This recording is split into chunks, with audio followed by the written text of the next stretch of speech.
This is Inside Indiana Business Radio for the afternoon of Tuesday, September 26th, 2023. I'm Kate Sharon. An Evansville neurologist invented a tool to help patients regain function in their hands after a stroke or brain injury. Plasticity Neural Rehabilitation founder Dr. Luke Barr says half to 80% of patients who lose hand function after a stroke or brain injury never regain it. His answer is a knob and paddle device that has already helped a handful of patients, and now he wants to help millions. Basic hand function has been independently associated as a powerful predictor of how someone's going to do, whether that's with their cognition, their thinking, their ability to maintain independence as they age. Barr is now selling his first batch of devices, manufactured at Catalyst, and is hoping for a second production run soon, a stepping stone towards his goal to scale the device for the masses. Barr says studies show that bimanual or two-handed tasks are better at generating new connections in the brain than one-handed tasks. However, he says all of the two-handed tools on the market are complex and extremely expensive, such as robotics that the vast majority of patients don't have access to.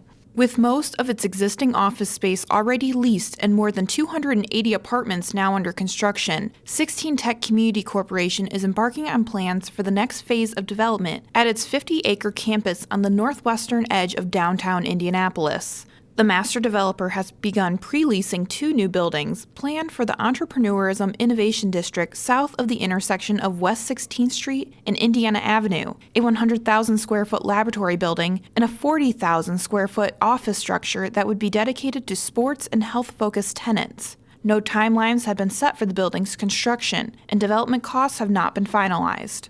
Huntington University enrolled the most students in its history this fall, with 1,504 students compared to 1,428 the year before. The fall class represents 41 states, including 65 of Indiana's 92 counties and 38 countries. The university saw an increase in its enrollment of minority students, which sits at 23% for this school year. University officials attribute growth to new partnerships, such as with Indiana Tech, Parkview Health, and Purdue University's School of Veterinary Medicine. From the #1 source for Indiana business news, this is Inside Indiana Business Radio. Get ready, Northeast Indiana. We're headed your way. IBJ Media, Inside Indiana Business, and the Indiana Economic Development Corporation invite you to the second annual Engage Northeast Indiana event, presented by CareSource, Indiana University, and Old National Bank. Tuesday, October 10th at the Grand Wayne Center. We'll be diving into talent, education, and other issues shaping the regional economy.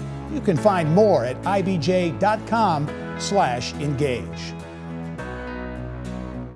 An Evansville festival has earned the title of USA Today's Best Fall Festival. IIB's Alex Brown has more. The West Side Nut Club Fall Festival in Evansville was recently voted Best Fall Festival by USA Today readers, honoring the upcoming event that annually brings more than 200,000 people to West Franklin Street to enjoy food booths, carnival rides, amateur talent competitions, parades, and other attractions. The annual tradition, dating back to 1921, is considered one of the largest street festivals in the country. This year's festival runs October 1st through the 7th with a few new features, including pre-sales for ride wristbands and a remastered Munchie map, which pinpoints the location of each food booth. Most of the festival's food booths are run by nonprofit organizations. Additionally, organizers say the festival's half-pot drawing is the largest in-person drawing in the country, and they hope for a $2 million pot this year.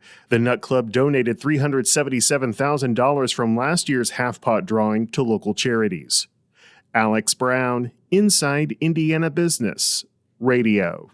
4 Indiana power companies reassured the Indiana Utility Regulatory Commission that they adequately monitored severe weather conditions and promptly resumed power for thousands of Hoosier customers during a week of heavy storms earlier this summer.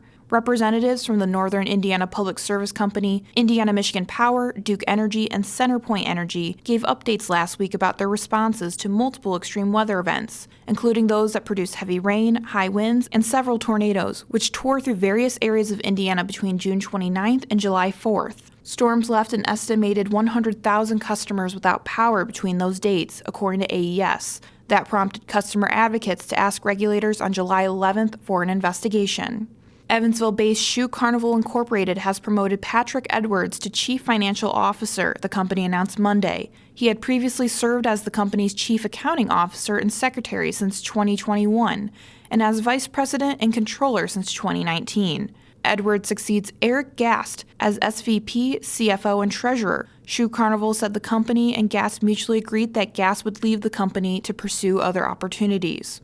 Purdue University researchers have $2.7 million of federal funding at their disposal to develop a field test to estimate and predict the spread of SARS-CoV-2 in wildlife and farm animals. The goal is to use the U.S. Department of Agriculture's Animal and Plant Health Inspection Service grant to create a simple and affordable avenue for public agencies to test transmission of the virus. Plans are to reduce the results waiting period from 1 day to 1 hour and to cost about $10. Christian Anderson, co-founder and partner at High Alpha, is this week's guest on the Business and Beyond podcast with Gary Dick, presented by PNC, a weekly conversation with high-profile Hoosiers in business, sports, and entertainment, and beyond. Available now from your favorite podcast provider. I'm Kate Sharon for Inside Indiana Business, Radio on Demand.